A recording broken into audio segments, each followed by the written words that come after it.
Mesdemoiselles, Messieurs, bonjour et bienvenue à vous qui nous rejoignez en l'église Saint-Alix à Woluwe-Saint-Pierre. Une église heureuse de pouvoir aujourd'hui accueillir à nouveau les fidèles. Ils ne sont sans doute pas aussi nombreux qu'à l'habitude en raison de la distance qu'il faut maintenir entre les personnes, mais enfin, on a vraiment le sentiment de participer à une communauté qui fait ses retrouvailles. Et c'est cette communauté qui vous fait place et vous accueille avec joie. Qui que vous soyez, quelles que soient vos convictions, votre histoire ou l'endroit où vous vous trouvez en ce moment. Ce dimanche est celui de la fête Dieu, plus souvent appelée désormais fête du Saint-Sacrement, du corps et du sang du Christ. J'aurai tout à l'heure l'occasion de vous raconter l'histoire très ancienne de cette fête. Afin de marquer symboliquement la joie du retour à des célébrations eucharistiques déconfinées, Philippe Maouet, curé de la paroisse, prononcera après le chant d'entrée une bénédiction sur le cierge pascal et l'eau, symbole du passage à la vie nouvelle. La chorale Samedi Mélodie, qui est composée d'adultes mais aussi d'enfants et qui se trouve sous la conduite de Jacques Mittenard, entame ce chant d'entrée que ma bouche chante ta louange.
Au nom du Père et du Fils et du Saint-Esprit. Amen. La grâce de Jésus notre Seigneur, l'amour de Dieu le Père et la communion de l'Esprit Saint soient toujours avec vous tous. Frères et sœurs, sois loué Seigneur, venons-nous de chanter. Oui, c'est une grande joie de nous retrouver à nouveau dans notre église Saint-Alix et dans toutes les églises de nos différents diocèses. Et nous partageons ici notre joie avec tous les auditeurs et auditrices de la messe radio sur les ondes de la RTBF. Nous n'avons pu, depuis le 14 mars, célébrer notre union à Dieu et entre nous à travers des signes liturgiques. Nous étions cependant unis par la prière, par des signes d'attention et de soins aux autres.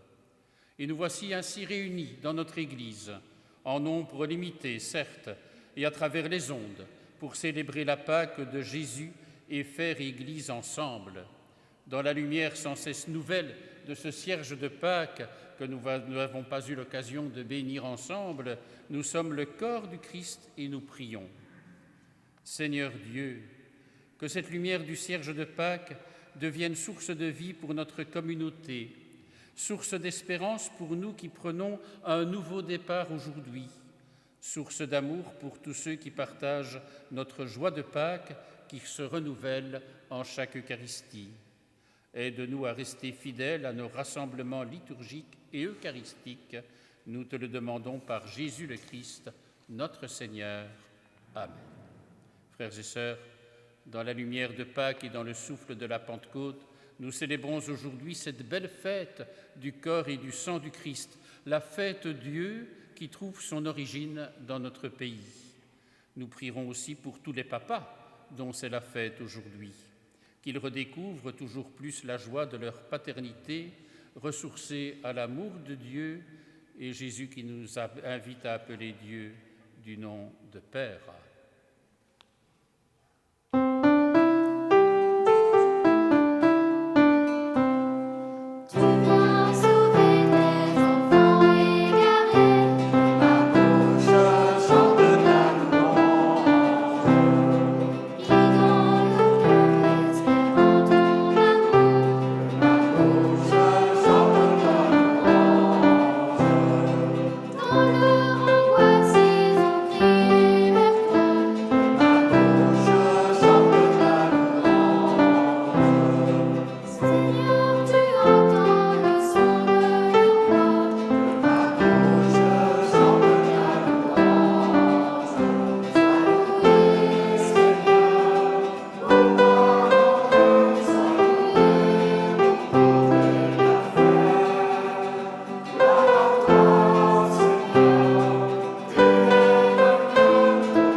Seigneur, pour reconnaître à la fois lucidement et humblement notre péché, mais reconnaître aussi dans l'émerveillement le pardon que le Seigneur nous donne.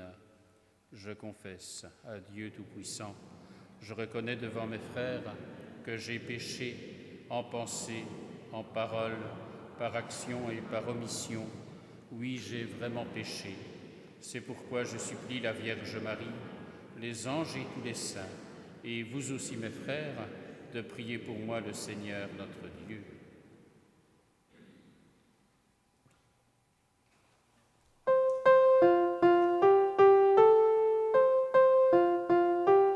Seigneur, je viens pour implorer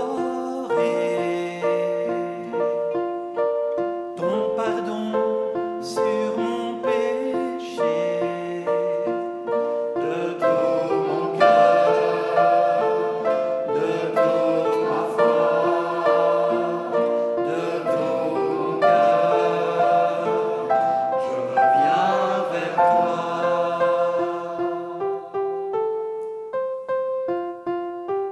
Ô Christ, je viens pour implorer ton pardon sur mon péché. De tout mon cœur, de toute ma foi, de tout mon cœur, je reviens vers toi.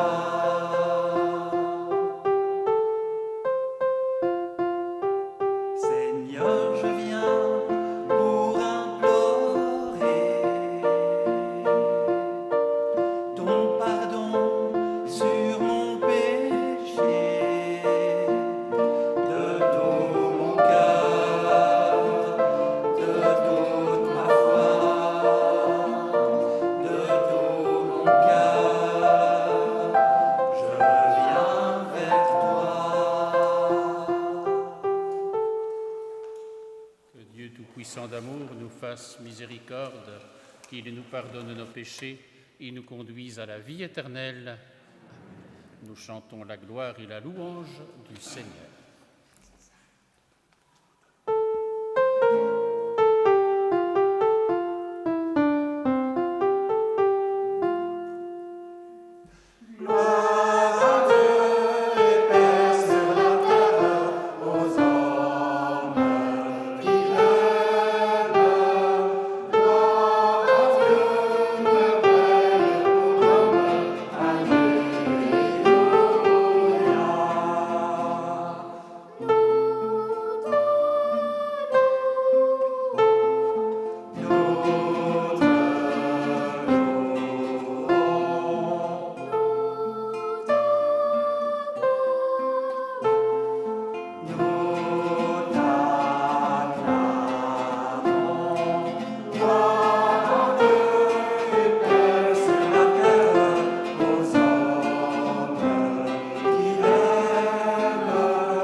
Seigneur Jésus-Christ, dans cet admirable sacrement, tu nous as laissé le mémorial de ta passion. Donne-nous de vénérer d'un si grand amour le mystère de ton corps et de ton sang, que nous puissions recueillir sans cesse le fruit de la rédemption. Nous te le demandons par Jésus-Christ, ton Fils, notre Seigneur et notre Dieu, qui vit avec toi, Père et l'Esprit Saint, pour les siècles des siècles. Amen. La première lecture est tirée du livre du Deutéronome. Elle évoque l'épreuve du manque de nourriture, celle du corps, mais également celle qui donne vie à notre être intérieur. Seul le manque peut nous faire éprouver l'importance du pain et de l'eau, indispensables à notre survie. L'importance aussi de la parole, qui est en elle-même source de vie et de croissance. Lecture du livre du Deutéronome. Moïse disait au peuple d'Israël : « Souviens-toi de la longue marche que tu as faite pendant 40 années dans le désert. Le Seigneur ton Dieu te l'a imposé pour te faire passer par la pauvreté. Il voulait t'éprouver et savoir ce que tu as dans le cœur. Allais-tu garder ses commandements, oui ou non ? Il t'a fait passer par la pauvreté. Il t'a fait sentir la faim et il t'a donné à manger la manne, cette nourriture que ni toi ni tes pères n'aviez connue, pour que tu saches que l'homme ne vit pas seulement de pain, mais de tout ce qui vient de la bouche du Seigneur. N'oublie pas le Seigneur ton Dieu, qui t'a fait sortir du pays d'Égypte, de la maison d'esclavage. C'est lui qui t'a fait traverser ce désert, vaste et terrifiant, pays des serpents brûlants et des scorpions, pays de la sécheresse et de la soif. C'est lui qui, pour toi, a fait jaillir l'eau de la roche la plus dure. C'est lui qui, dans le désert, t'a donné la manne, cette nourriture inconnue de tes pères. Parole du Seigneur.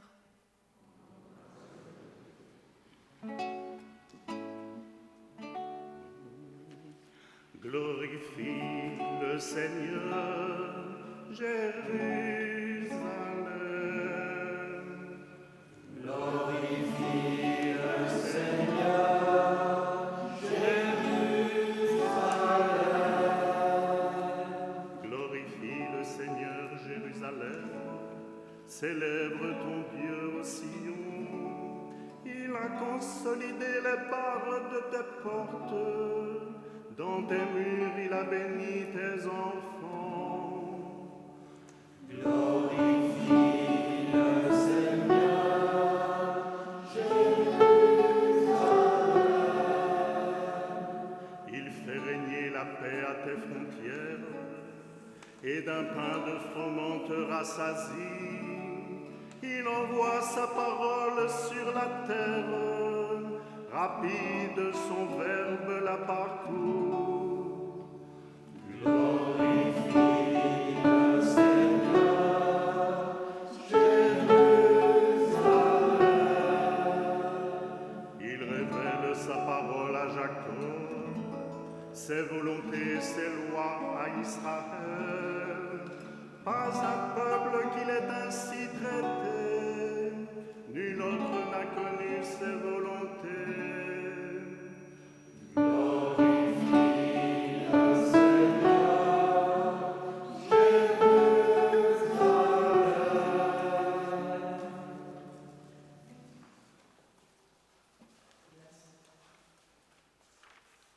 La seconde lecture est extraite de la première lettre de saint Paul aux Corinthiens.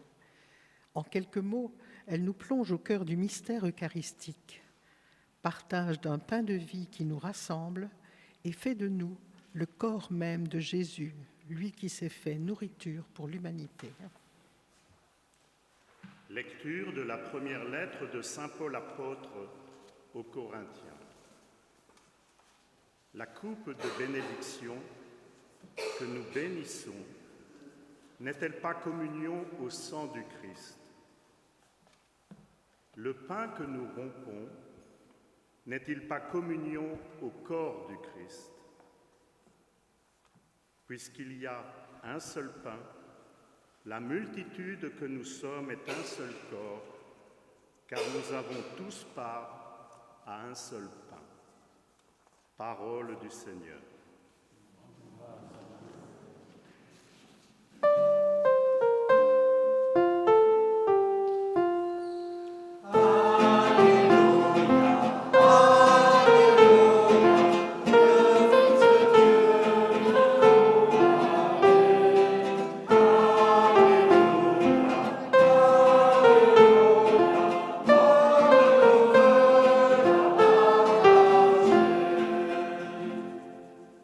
Moi, je suis le pain vivant qui est descendu du ciel, dit le Seigneur.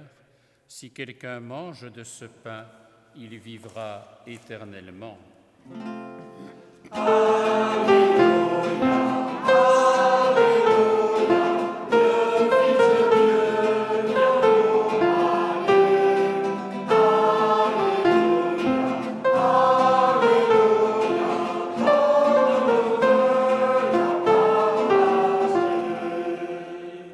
Le Seigneur soit avec vous. Évangile de Jésus-Christ selon saint Jean. En ce temps-là, Jésus disait aux foules des Juifs, « Moi je suis le pain vivant qui est descendu du ciel. Si quelqu'un mange de ce pain, il vivra éternellement. Le pain que je donnerai, c'est ma chair donnée pour la vie du monde. » Les Juifs se querellaient entre eux. « Comment celui-là peut-il donner sa chair à manger ?» Jésus leur dit alors, « Amen, amen, je vous le dis, si vous ne mangez pas la chair du Fils de l'homme et si vous ne buvez pas son sang, vous n'aurez pas la vie en vous. Celui qui mange ma chair et boit mon sang a la vie éternelle. Et moi, je le ressusciterai au dernier jour. En effet, ma chair est la vraie nourriture et mon sang est la vraie boisson. Celui qui mange ma chair et boit mon sang demeure en moi et moi je demeure en lui. De même que le Père qui est vivant m'a envoyé et que moi je vis par le Père, de même celui qui me mange, lui aussi vivra par moi. Tel est le pain qui est descendu du ciel. Il n'est pas comme celui que les pères ont mangé. Eux, ils sont morts. Celui qui mange de ce pain vivra éternellement. » Acclamons cette parole de Dieu.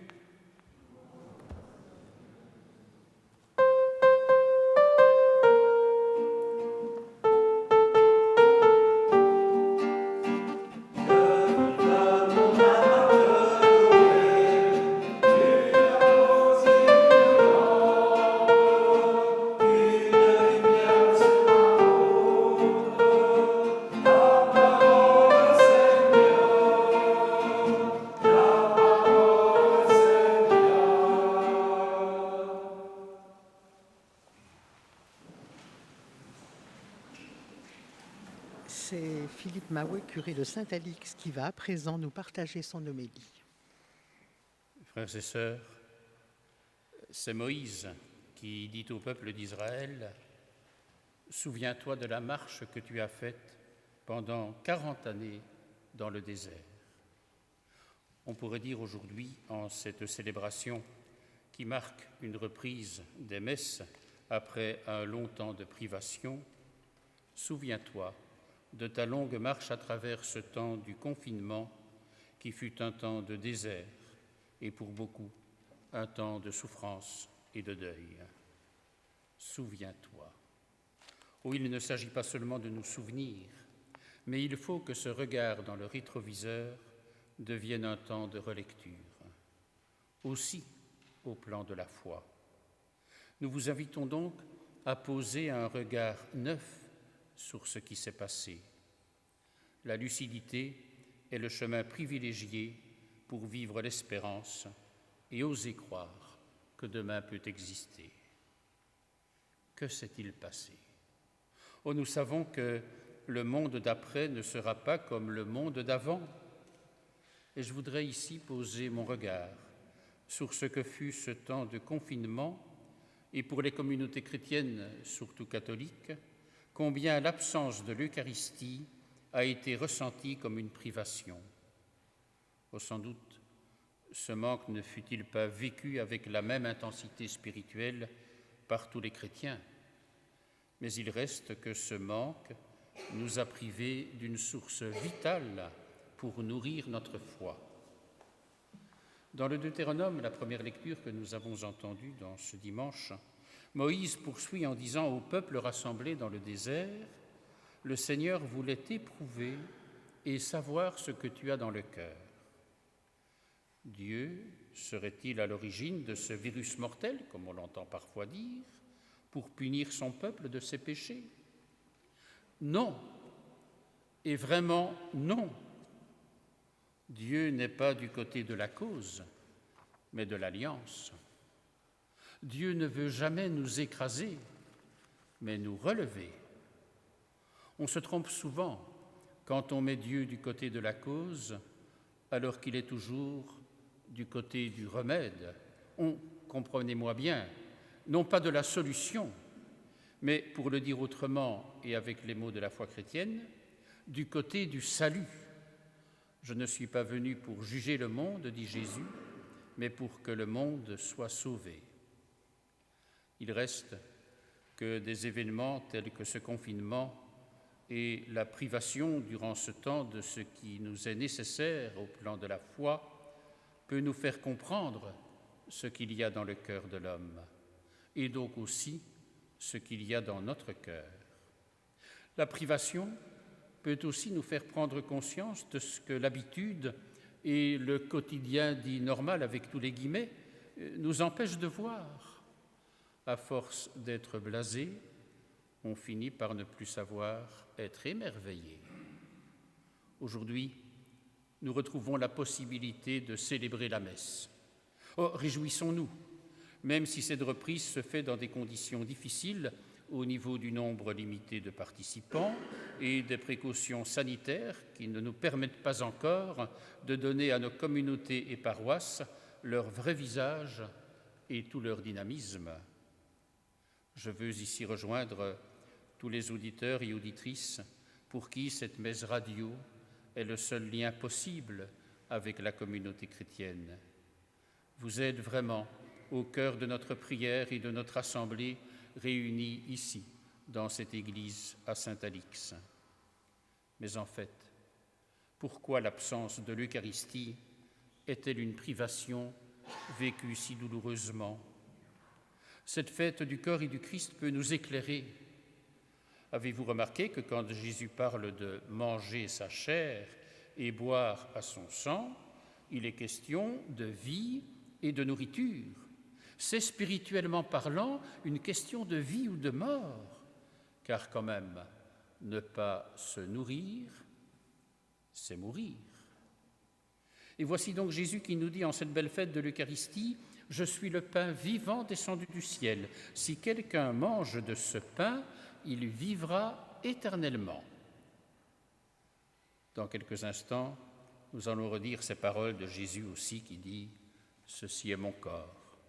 Ceci est mon sang. » Qu'est-ce que cela veut dire, sinon que dans l'Eucharistie, le Christ ressuscité nous fait don de sa vie, jusqu'aux entrailles de sa vie divine.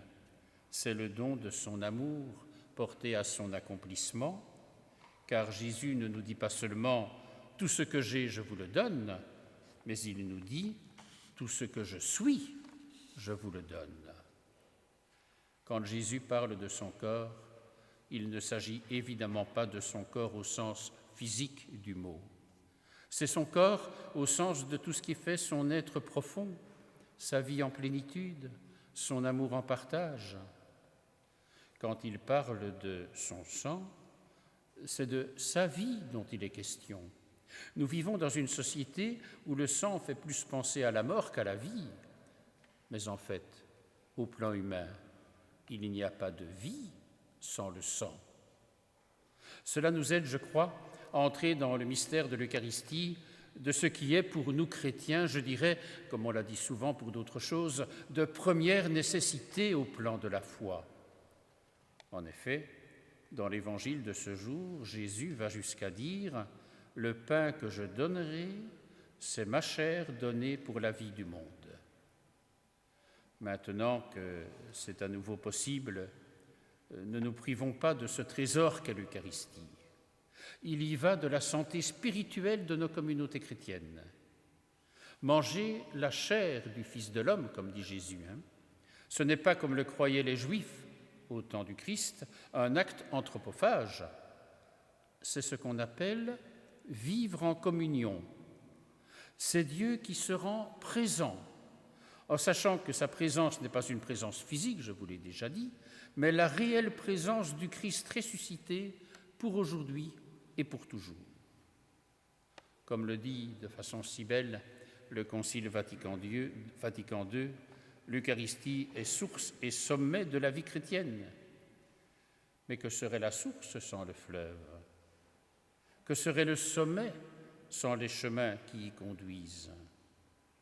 La messe, voyez-vous, n'est pas une dévotion personnelle, mais un engagement en pleine pâte humaine. À nous de donner à l'Eucharistie toute sa juste place en nous rappelant qu'elle est un don de Dieu qui se déploie dans la vie du monde. Quelle est notre fin de l'Eucharistie? La fin de Dieu vient creuser en nous la fin de la fraternité humaine. Nous sommes le corps du Christ. Et comme dit aussi un chant de nos liturgies, qu'avons-nous fait de lui? Ne manquons pas ces rendez-vous dont beaucoup de chrétiens dans le monde sont privés. Prenons-en conscience et le temps du confinement nous a peut-être aidés à prendre conscience de cela. Mais permettez-moi, au moment de conclure, de vous redire ce que l'évêque qui m'a ordonné prêtre, le cardinal Sunens, disait, et ça m'a toujours frappé: l'Église n'a pas le droit de ne pas ordonner. Que l'Église trouve et invente dans la foi, c'est-à-dire dans la fidélité et la créativité, les chemins qui permettront que l'Eucharistie soit pour tous, car l'Eucharistie n'est pas un privilège, mais une nécessité qui nous envoie dans le monde comme témoins de la bonne nouvelle de l'Évangile. Et en ce sens, le sacerdoce n'est pas un pouvoir, mais un service, à l'image et à la suite du Christ. L'Eucharistie, pain rompu pour un monde nouveau. Amen. Si vous souhaitez recevoir le texte de Philippe Maouet que vous venez d'entendre, vous pouvez le demander à la Maison des médias catholiques à Wavre. Vous pouvez également le retrouver, ainsi que les homélies des dimanches précédents, sur le site catobel.be. Et si enfin vous souhaitez réécouter tout ou partie de la célébration, vous pourrez le faire sur le site de la RTBF au Vio en tapant messe au singulier.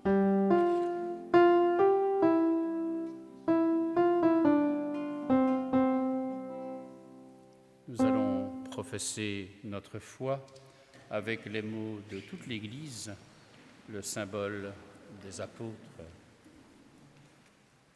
Je crois en Dieu, le Père Tout-Puissant, Créateur du ciel et de la terre, et en Jésus-Christ, son Fils unique, notre Seigneur, qui a été conçu du Saint-Esprit, est né de la Vierge Marie, a souffert sous Ponce Pilate, a été crucifié, est mort et a été enseveli, est descendu aux enfers. Le troisième jour est ressuscité des morts, est monté aux cieux, est assis à la droite de Dieu le Père Tout-Puissant, d'où il viendra juger les vivants et les morts. Je crois en l'Esprit Saint, à la Sainte Église catholique, à la communion des saints, à la rémission des péchés, à la résurrection de la chair, à la vie éternelle. Amen. Et avec les membres de l'équipe pastorale de la paroisse Saint-Alix, nous allons faire monter vers le Seigneur notre prière avec confiance. Prions ensemble. Seigneur, toi qui te livres en nous chaque fois que nous communions à ton corps et à ton sang, nous avons éprouvé durant ce temps de confinement combien tu nous manquais. Nous te rendons grâce de pouvoir enfin nous retrouver ensemble, avec toi, même si les conditions ne le permettent pas pour tous. Nous te rendons grâce pour le bonheur de nous retrouver en communauté. nous te rendons grâce de pouvoir recevoir enfin le pain de vie, l'Eucharistie. Seigneur, écoute la prière de tes enfants.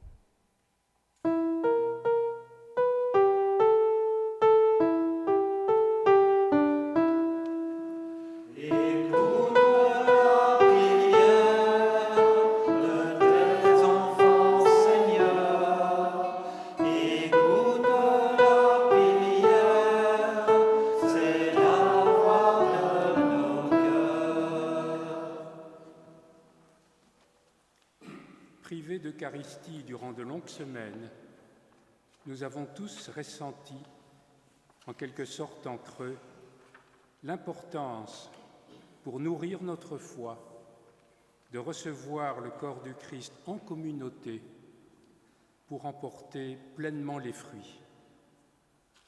En seul mélange du corps et du sang du Christ, en union avec celles et ceux qui n'ont pas la possibilité de communier aujourd'hui dans notre Église, en particulier les malades et les plus fragiles, et en union avec ceux et celles qui écoutent cette messe sur les ondes, nous te prions, Seigneur, de soutenir tes fidèles dans la traversée de cette crise sanitaire et de leur donner ta force.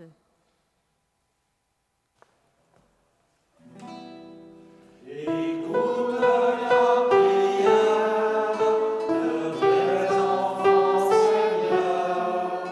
Écoute la prière, c'est la voix de nos cœurs. Durant toutes ces semaines sans célébration, vécues en communauté et sans Eucharistie, nous avons mesuré l'importance que revêt pour nous cette communion avec toi. C'est donc avec une joie profonde que nous communions à nouveau au corps du Christ.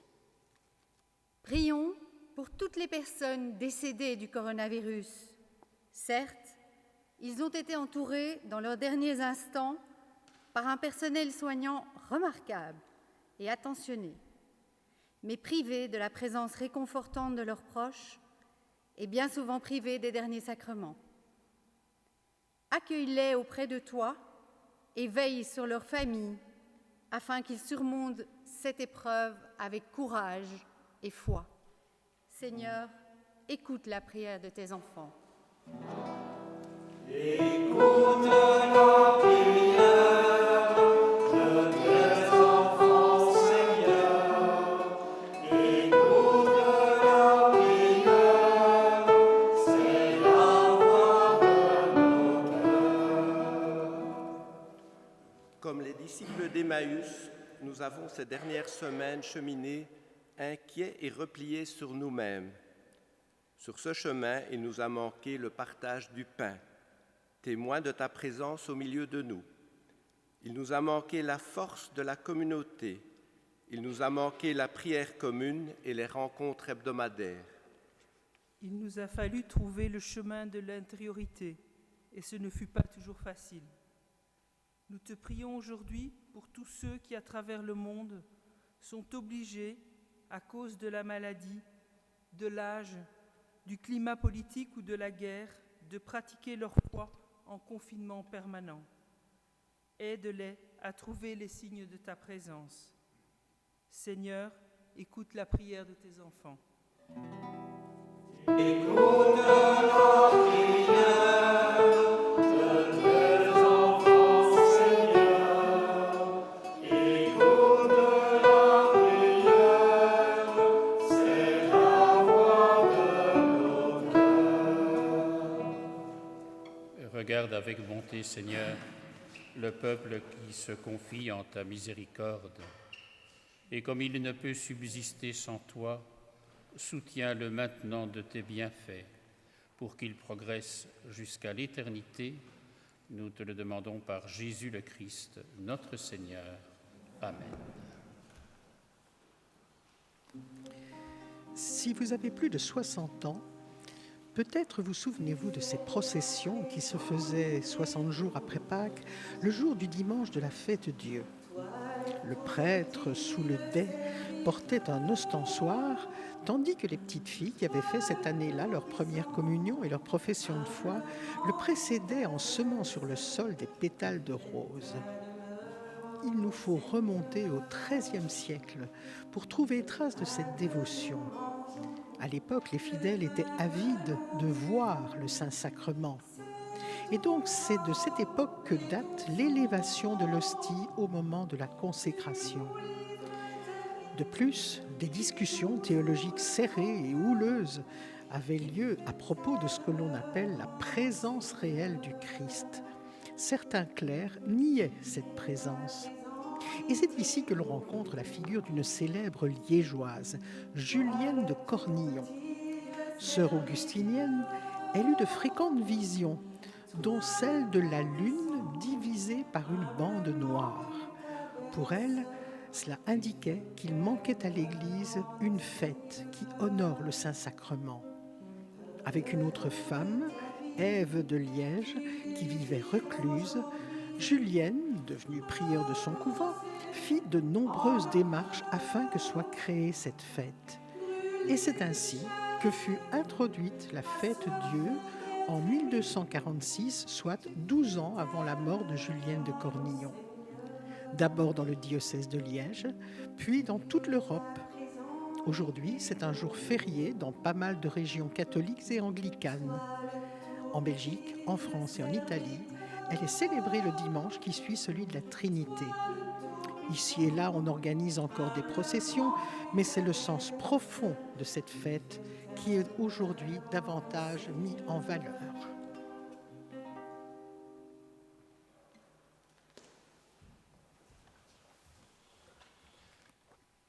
Tu es béni, Dieu de l'univers, toi qui nous donnes ce pain, fruit de la terre et du travail des hommes, nous te le présentons. Il deviendra le pain de la vie. Béni soit Dieu, maintenant et toujours. Comme cette eau se mêle au vin pour le sacrement de l'Alliance, puissions-nous nous aussi être unis à la divinité de celui qui, par amour pour nous, a voulu partager notre humanité. Tu es béni, Dieu de l'univers, toi qui nous donnes ce vin, fruit de la vigne et du travail des hommes, nous te le présentons. Il deviendra le vin du royaume éternel.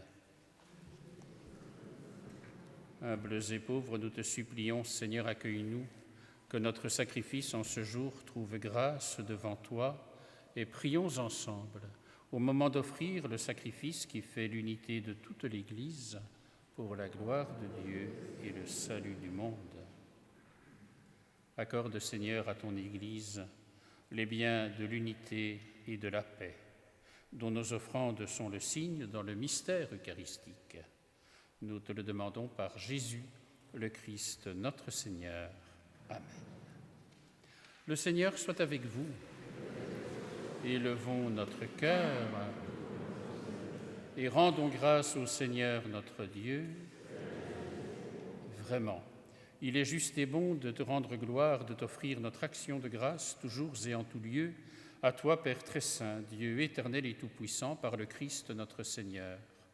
Dans le dernier repas qu'il prit avec ses apôtres, afin que toutes les générations fassent mémoire du salut par la croix, il s'est offert à toi comme l'agneau sans péché, et tu as accueilli son sacrifice de louange.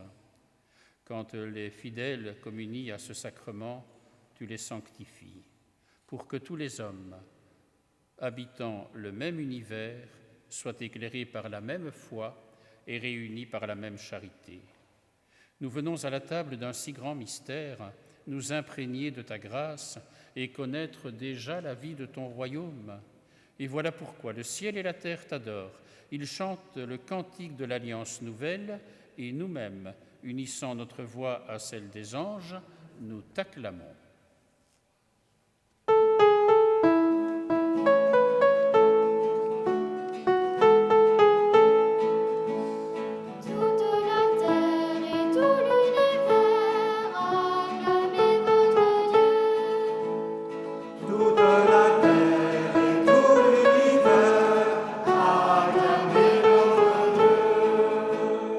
Hosanna.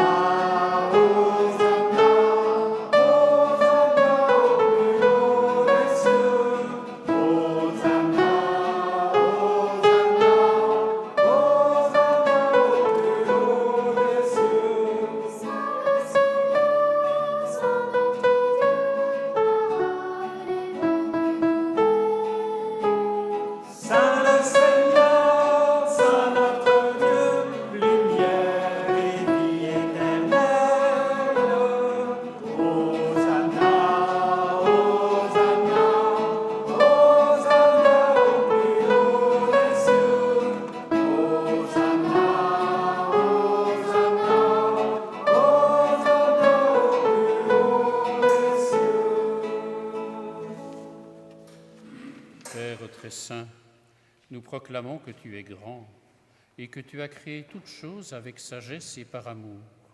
Tu as fait l'homme à ton image et tu lui as confié l'univers afin qu'en te servant, toi, son Créateur, il règne sur la création. Comme il avait perdu ton amitié en se détournant de toi, tu ne l'as pas abandonné au pouvoir de la mort. Dans ta miséricorde, tu es venu en aide à tous les hommes pour qu'ils te cherchent et qu'ils puissent te trouver. Tu as multiplié les alliances avec eux et tu les as formés par les prophètes dans l'espérance du salut. Tu as tellement aimé le monde, Père très saint, que tu nous as envoyé ton propre Fils lorsque les temps furent accomplis pour qu'il soit notre Sauveur. Conçu de l'Esprit Saint, né de la Vierge Marie, il a vécu notre condition d'homme en toutes choses, excepté le péché, annonçant aux pauvres la bonne nouvelle du salut, aux captifs la délivrance, aux affligés la joie. Et pour accomplir le dessein de ton amour, il s'est livré lui-même à la mort. Et par sa résurrection, il a détruit la mort et renouvelé la vie, afin que notre vie ne soit plus à nous-mêmes, mais à lui qui est mort et ressuscité pour nous. Il a envoyé d'auprès de toi, comme premier don fait aux croyants, l'Esprit qui poursuit son œuvre dans le monde et achève toute sanctification. Que ce même Esprit Saint, nous t'en prions, Seigneur, sanctifie ces offrandes, qu'elles deviennent ainsi le corps et le sang de ton Fils dans la célébration de ce grand mystère que lui-même nous a laissé en signe de l'alliance éternelle. Quand l'heure fut venue où tu allais le glorifier comme il avait aimé les siens qui étaient dans le monde, il les aima jusqu'au bout. Et pendant le repas qu'il partageait avec eux, il prit le pain, il le bénit, il le rompit et le donna à ses disciples en leur disant « Prenez et mangez-en tous, ceci c'est mon corps livré pour vous. »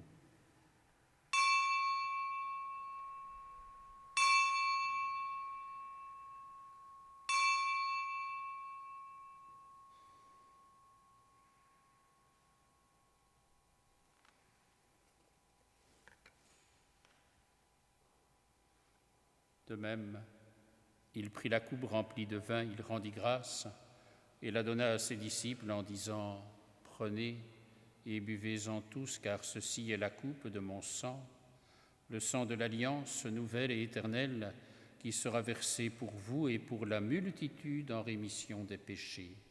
Vous ferez cela en mémoire de moi. »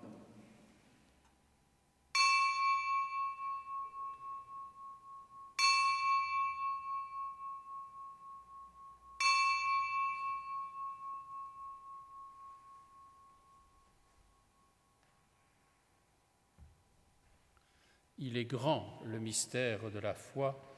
Nous proclamons ta mort, Seigneur Jésus.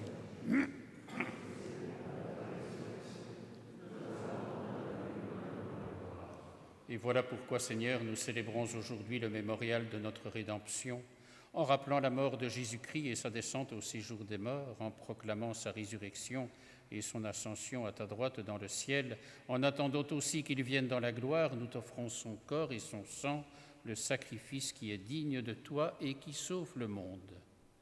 Regarde, Seigneur, cette offrande que tu as donnée toi-même à ton Église. Accorde à tous ceux qui vont partager ce pain et boire cette coupe d'être rassemblés par l'Esprit Saint en un seul corps, pour qu'ils soient eux-mêmes et dans le Christ une vivante offrande à la louange de ta gloire.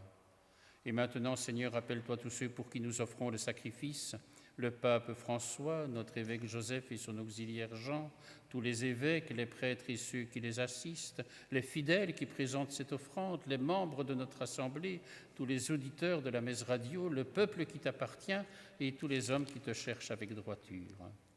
Souviens-toi aussi de nos frères et sœurs qui sont morts dans la paix du Christ et de tous les morts dont toi seul connais la foi.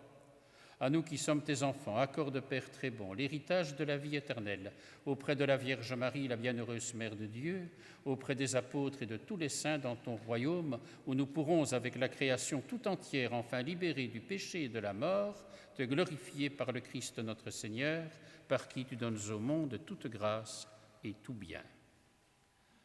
Par lui, avec lui et en lui. Amen. À toi, Dieu le Père Tout-Puissant, dans l'unité du Saint-Esprit. Tout honneur et toute gloire pour les siècles des siècles.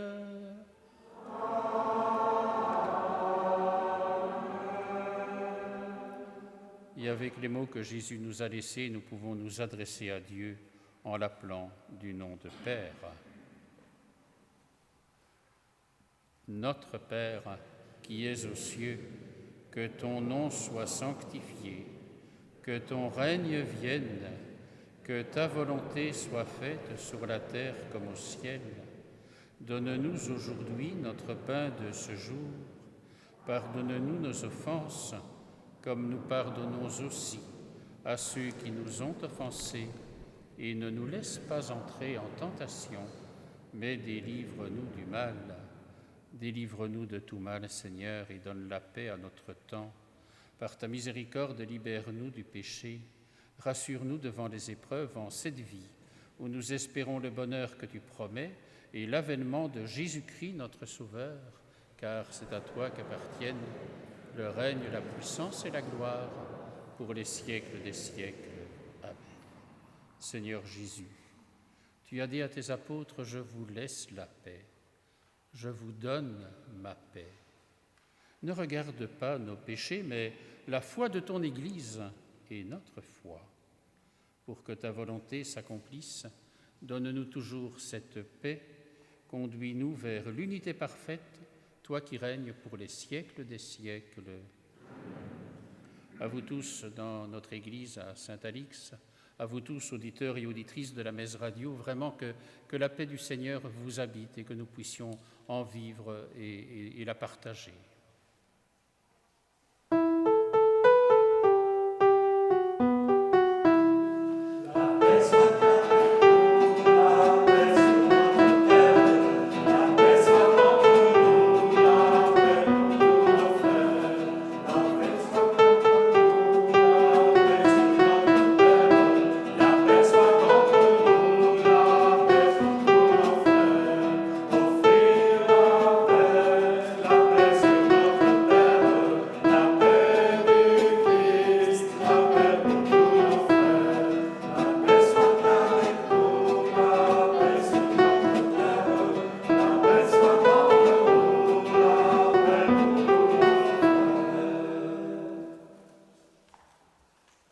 Heureux, la promesse du Seigneur, le bonheur des béatitudes, le bonheur de l'alliance. Oui, heureux sommes-nous, heureux êtes-vous, tous et toutes, de pouvoir ainsi nous unir dans la communion. Et nous tous dans cette Église, heureux, les invités du repas du Seigneur, car voici l'agneau de Dieu, celui qui enlève le péché du monde. Seigneur, je ne suis pas digne de te recevoir, mais dis seulement une parole et je serai guéri. Que le corps et le sang du Christ nous gardent pour la vie éternelle. Amen.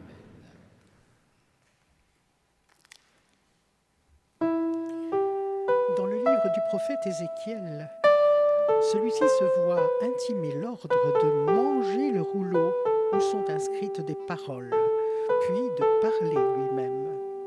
Dans le Premier Testament, la parole de Dieu est nourriture pour la vie de l'humain. Il faut la manger, la mâcher, l'incorporer. Dans le prologue de l'évangile de Jean, la parole de Dieu se fait chair et vient planter sa tente parmi nous. Jésus est la parole incarnée. C'est pourquoi il se présente comme le pain qui donne vie, un pain qu'il nous faut manger, tout comme Ézéchiel devait manger le rouleau. Tout au long de la Bible sont présents le manger et le boire, des fonctions absolument vitales. C'est dire combien le corps est le lieu même de la foi.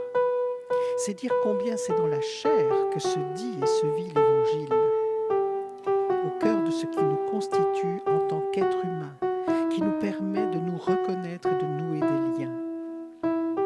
Saint Paul poussera à son extrême cette logique présente depuis les origines en affirmant que désormais, c'est nous qui sommes le corps du Christ. On a trop souvent tendance à donner à cette expression une signification symbolique, un peu éloignée des réalités matérielles.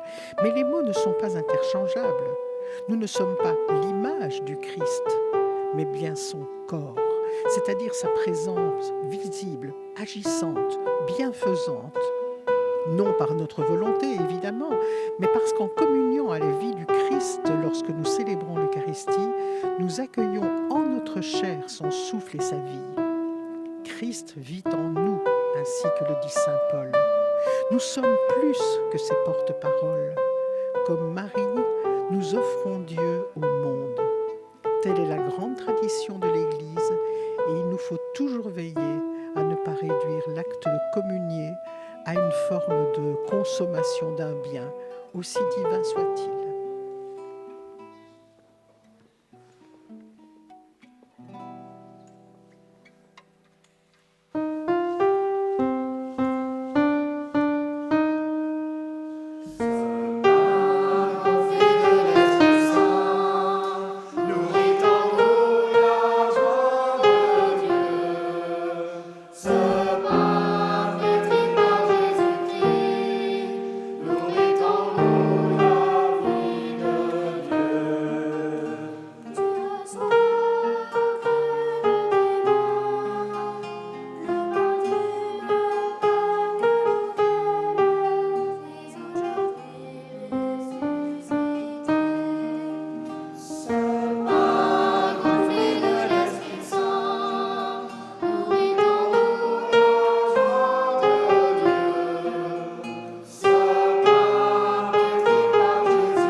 Concluons notre prière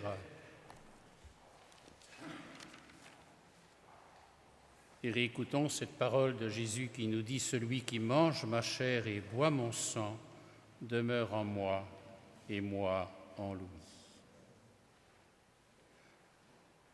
Fais que nous possédions, Seigneur Jésus, la jouissance éternelle de ta divinité, car nous en avons ici-bas l'avant-goût, lorsque nous recevons ton corps et ton sang, toi qui vis avec le Père et l'Esprit, maintenant et pour les siècles des siècles. Amen. Le Seigneur est avec vous. Merci à vous, ici à Saint-Alix bien sûr, mais à travers les ondes, d'avoir participé à cette célébration. Nous nous retrouverons bien sûr encore, mais que ce temps soit celui de l'Eucharistie, de cette reprise de nos messes évidemment, et que nous puissions vivre pleinement de l'Eucharistie. Alors oui, que le Seigneur ainsi nous bénisse et qu'il nous garde, lui qui est Père, Fils et Saint-Esprit. Amen. Chantons et allons dans la paix et la joie du Christ.